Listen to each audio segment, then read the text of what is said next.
When you leave your house in France and come to the United States, when you leave your adopted home and come to your real home, what kind of response do you have inside yourself? I miss my family. Mm-hmm. I miss a lot of people, you know, who are part of me. Keep you alive. No. Yes. And a certain kind of speed, energy, beat, which only American black people have. I know. You know? I miss that. And you say my home, it's not exactly my home. It's a kind of asylum. It's a place where I can work. I have a lot of work to do. And if you are in a situation where you're always resisting and resenting, it's very hard it takes too much energy. Well, you can't write a book. No. You can't write a sentence. No. And I asked my brother David. We were driving through Harlem the other day. I was in Harlem. I was living there. And I said to him, I wonder what would happen to me if I'd stayed. And you know David. I know David. Because, I mean, you know, because I also wanted to stay. You know, I didn't want to go. David laughed. That laugh. That terrible, knowing laugh. He said, "You be dead. Everybody else is." That's right. And you look around at your friends long dead, lost. Well, David is 43. I'm 50. None of us, neither of us know being 50. About being 50? Yes, but that's coming. Good. Neither of us know anybody our age. And my nephew, my oldest nephew, who's 27, knows one person his age. Baby, this is a high-priced country. Your family is closely knit. I'm a very lucky cat. You're very lucky. I find myself very lucky because I've been adopted into that family. So I find That's myself... not true. You marched into it. You claimed my mother. I saw you. I took it, didn't I? You did. I'm going to talk about mother in a while.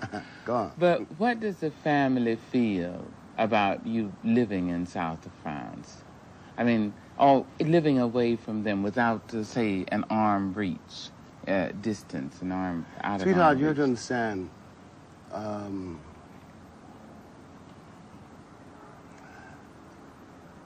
You have to understand what happens to my mother's telephone when I'm in town.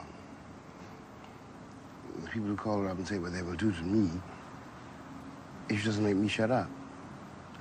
You also got to remember that I've been writing, after all, between assassinations. And if you were my mother or my brother, you would think, who's next? That's Mama. It was extraordinary. The woman raised 9 children and knew every one of them. The difference between me and George, the difference between me and David, the difference between me You and Wilma. and Willie, and all 5 girls. And though she was scared to death. Oh, no, really, really scared to death. You mean of your father? Or No, after scared to this death of what's going to happen to us. Yes. Because she knew something we didn't know. Of course, you couldn't. And there we went. Yeah. And she never blackmailed us. Yes. And she just, when I went to Paris, 1948, it was a rainy day. Mama came downstairs like that. Paula was upstairs. Paula was That's the 5 years baby. old, the baby. And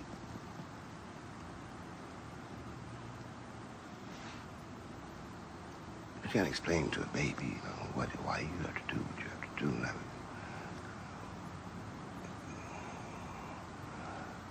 And she wouldn't talk to me, and she was crying. My mother. The taxi drove away. But she let me go. She let it... I think at bottom she knew how much, maybe she knew better than I did, how much I loved them. And I didn't want her to see me turn into a junkie. Right. No. Yeah, a prostitute. In any no, way. You Right. know, in many, many ways. Right. Go to jail, because nobody could call me nigger. I'd done the post office bit. I'd worked for the Army. I'd been up and down those streets. Yeah. So now I had 5 minutes. And I had to jump to save my family. And they let you That go. sounds very grandiose. No, but I know. Because I do know a story. I know that when you went to France, that with Mother Baldwin, with all those children, that from time to time, one of the lovely stories about your family is that from time to time, David and George, or the older boys, would work with coal in the winter, ice in the summer, selling, and on welfare, whatever, aid to just something kinds of families, and still would manage sometimes to send you a little check. Oh, I remember. In France. I mean, to think of a black American family in Harlem who had no pretensions to great literature and so forth as such. I'm using in pips. Great literature. And to have the oldest boy leave home and go to Paris, France, and then for them to save up enough pennies and nickels and dimes to send a check of $150 to him in Paris, France. But that's what people don't really know about us. One of the things I believe that we are Americans. It is true. You believe it? Well, I know it. We are black Americans. We have our feet, our souls, our hearts in... We have paid for this country. Absolutely. That's why I can never leave it, by the way. I know. No. Never. That's a lovely thing about... And at least I never deluded myself into thinking that. About that line that you can't go home again. You can't even leave. You can't leave home. You can't leave home. You carry it with you. Of course. No. And then create a whole atmosphere. There are no Harlem barbershops. There are beautiful barbershops in Paris. They know Harlem barbershop in Paris. No, I know. You know. A beauty shop where you can hear who's doing what to whom at what time and what. There's not that speed, that beat, that fire, Yeah. I owe my adopted country, as you put it, a lot, because it left me alone. Yes. And when French people or Europeans ask you about your country, about the United States of America, or as I constantly say on anywhere, it's what James Baldwin calls it, these yet to be United States of America. Jim, what is your response to the question? I had to go to Germany for the publication of Beale Street. I was working very hard somewhere in Paris, in fact, in libraries and doing research, right? And I wanted to cancel the tour because I was into what I was, into my thing. I was what I was doing. In your groove. And I didn't want to, I got back home to St. Paul and discovered that the USIS, the tour was for 5 German cities. And the USIS had broken its contract with my German publisher, saying that the U.S. Information Service is not here to publicize novels and novelists. How had they had the contract in the first place? Well, in the normal way, the publisher, the German publisher or the French publisher, for that matter, if you come to town and you're an American writer, it's a kind of courtesy to the American embassy. I see. And they broke the contract. And this is all over the German press. In effect, I was being banned by my own government.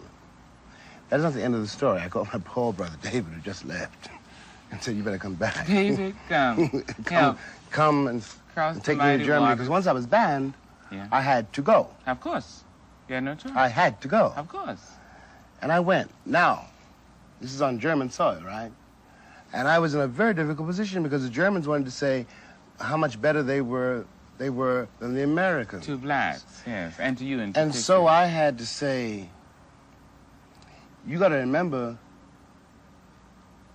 1939. You got no. I said you got to remember it all started in Europe. That's how we got America. And I know this was the Third Reich. You know, and I'm not going to let you congratulate yourselves about the disastrous performance in my own country because I know your performance too. That's right. And in Africa. In Lome. As far as our celebrated Negro problem is concerned, you know, if you really want to know what that is, look out the window. Look out your window right now and see who's sweeping your streets. You call it the foreign worker problem. We call it slave labor. They're Italians and Maybe Arabs. we left them fighting with each other. Jim, I tell you, your life. There are a million questions I have to ask, and I have to ask you to direct yourself to some what they call heavy. Young people have, especially young whites, have found that word, and they attach it to anything. No, they found the word beat. Yeah.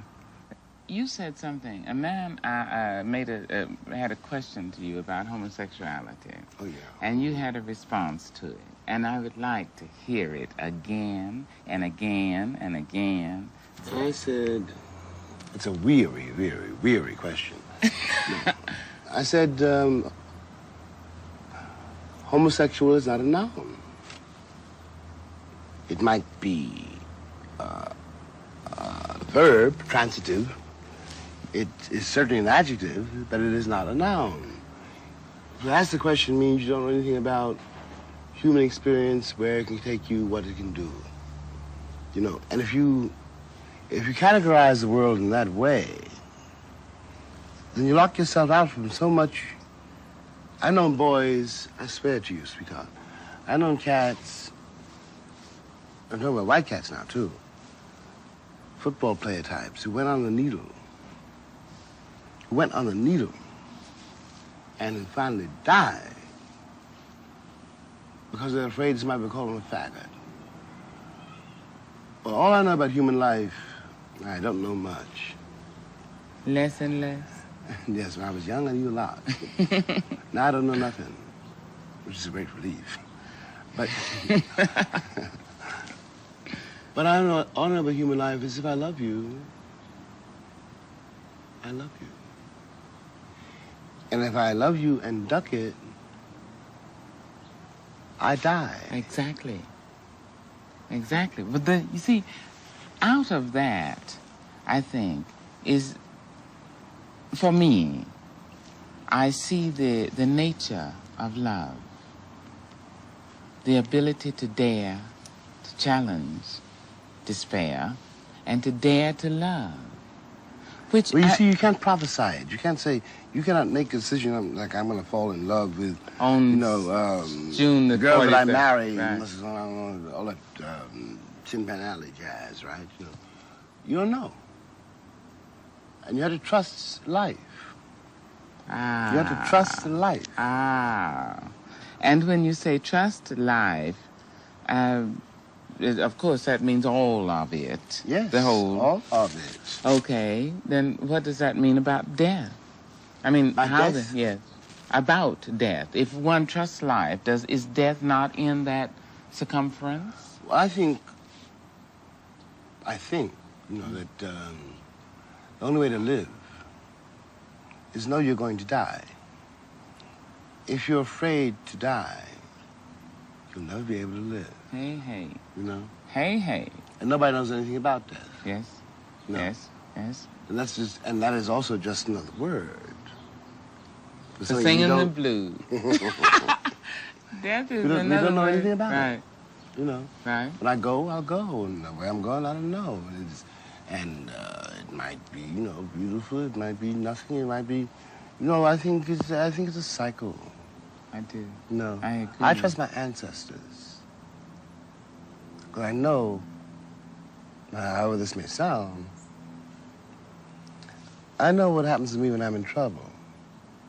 I know what my mother taught me, which was to love everybody. Yep. And when I'm in trouble, I listen to something. When I'm writing, I'm listening to something. Yeah. Because, all this bit about being a writer, being a star, and all of that. The truth is, you become a writer because a day comes in your life, you have to accept it. You have to accept the fact that you're not a truck driver. Yes. You know, even if you loved it. No, ditch digging. I've done, I ain't never driven a truck, but I can still dig a ditch. That is, it's a division of labor in the world. Some people can do this. Yes. Some people can do that. That's right. And the people who produced you, which is what I mean by my ancestors. I'm a kind of poet, and I come out of a certain place, a certain time, a certain history. Right. You know? Right. And the people who produced me, whether or not they always loved me or liked me, or they produced me because... And you are the total of and that. that is my gig. Right. Jim, recently, you had a 50th birthday. Oh, yeah, I'm 50 years old. Isn't that astounding? And beautiful. I don't believe that. I don't either, but I mean, you've made a statement don't about believe it. What do you think about being 50? I said to you that it seems very unfair because, you're dealing with numbers, right? Right. I'm 20 years away from 30. Yeah, not bad. And I'm 20 years away from 70. Not bad. Now, that seems a little unfair. Unfair in the sense that, all right, here we go. You can't go back. Yeah. It's 20 years, between 30 and 50 and 20 to 50 and 70, which means for me, finally, that I will have to hang around a while. And also means that you're closer, you said, to 70 than you were I'm much to closer to 70 than I am to 50. But something else happens to you when you realize that. Something else happens to you. You realize that now you got to use the time. You got to use the time. I ain't gonna live another 50 years. Given my temperament and my stubbornness, I might live another 30 years. All bets are off. Right. But it does mean you gotta use the time. Could you stay alive, vital and productive, without your family? No. No way. No way. If I didn't know that was at my back. Yes. The net, I'm on a tightrope. Right. Ain't no net on that tightrope. Each time out, it's You're higher. out there. It's higher. And you gotta got a certain safety. I really have a certain safety because we love each other. Okay, let me just ask you this. How do you cope with success? And after that, if you want to weave them together, it's fine with me. How do you cope with despair? Despair in front of the fact that the world is saying you're a success. Okay? I think, I don't know. Hmm? Well, in my own case, in a paradoxical fashion, which I cannot possibly explain, what is called success in my own case, right? What came out of despair? Of course. No. Of course. Life out of death, death out of life. That's how you learn to live with despair. Mm. If you can live with despair, success, I must say, is a little like finding yourself on a runaway horse. Because you never see it coming. And also, in a very serious way, it is not possible for an artist to be a success. No. Then would you say that again? I said it is not possible for an artist to be a success. Thank you. Once you think of yourself as a success, You're finished. you forget it. Finito. Forget because, it. you know what I find is that you begin to believe your own publicity. You begin That's to take your one. identity from other From people. something else, and you stop experimenting because somebody says, well, when you did so-and-so, that was such a success. Why don't you do that again? Look, when I wrote Go Tell on the Mountain, which is, God help us, 1952. I am 50. But I knew something. It's very hard to describe. I knew, and Go to the Mountain was a success. Oh, You yeah. know, young man's success. You know, Right. young man's book, and everybody fell in love with me. And I was I was going to be the great new folklore hero. But I thought, no, I'm a writer. I'm not going to write Go Tell It on the Mountain again. 73 times. Go Tell It on the Mountain. So I Return. did a play, which I knew nobody would do, The Amen The Corner. Amen Corner, yeah. Put it in my trunk for years and years. 11 years, in fact, before it was produced. Put it in my trunk. Put it in my trunk, you know. One of my finger exercises. 'Cause I was not going to write another novel Right. at that moment. And then at Giovanni's Room, very much as a finger exercise, too, and also in order to confront something I had to deal with in myself. Because one of the dangers of being a black American, and certainly a black American man, is there's such a complex of ambiguities to deal with, you know, such a complex of poses, you know. Right. Roles to play. And I'd been playing a certain role. You know, I was a stud, you know, and I didn't want to drown there neither, you know, and I wanted to figure out, to tell the truth to myself. Yep. About where it is, you know, what is it? This male, female, man, woman, black, white, Right. Up, down. you know? Right. And I had to try to deal with that. Well, So Giovanni's Room came out of that. when it comes to it, I wrote Mountain. I wrote Amen Corner, forget it. I wrote The Notes from Native Son, forget it. It was remaindered. Giovanni's Room was a certain kind of hit because nobody believed the man who wrote Go Tell It on the Mountain. Could also. Right, or Giovanni's would. Room, Not or only would. could, but would. But there are those who say Giovanni's Room until another, that was one of your greatest and most perfect books. A book is always flawed. I know. And the writer knows it better than the critics do. He knows where the flaws are. Long before. know, And you become a writer by... I wrote Go Tell It on the Mountain about God knows how many times. But you have to accept the fact that, all right, this is not Hamlet. It ain't the Brothers Karamazov, which have been written already, by the way. And well, This is me, you know. And if you don't, you know, at a certain point you cut the performance off, and you got to get it out of the house, so you can start again. is there any time in life when you start a project that you're not afraid? Scared. I'll tell you about No Name of the Street, which, after all, was written between assassinations. I rewrote it and tore it up. I finally, as I say in the end of the book, I had to reconcile myself to the fact that I was never going to be able to finish it. Because it was not a journalistic assignment. It was something I had to do. It was involved with all the headlines, you know. It was a very public, you know, in a sense, document dealing with Right. a lot of public events. I finished it. As I put it on my desk. My brother David came to see me, because David always knows that I'm in trouble.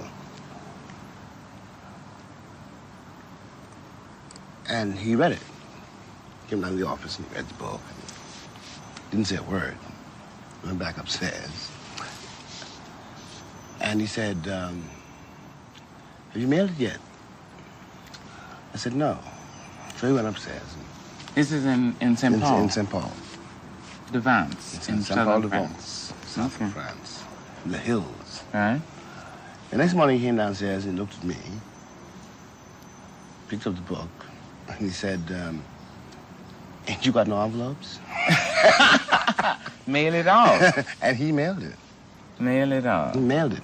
Because he knew there's a moment, you know, after all, I don't want to go into this really, but, you know, I loved Malcolm and he got his head blown off, right? I loved Medgar, he got his head blown off, you know, and I loved Martin, got his head blown off. And I'd worked with Bobby Gay, and I'd worked a little bit with JFK, and oh, have mercy.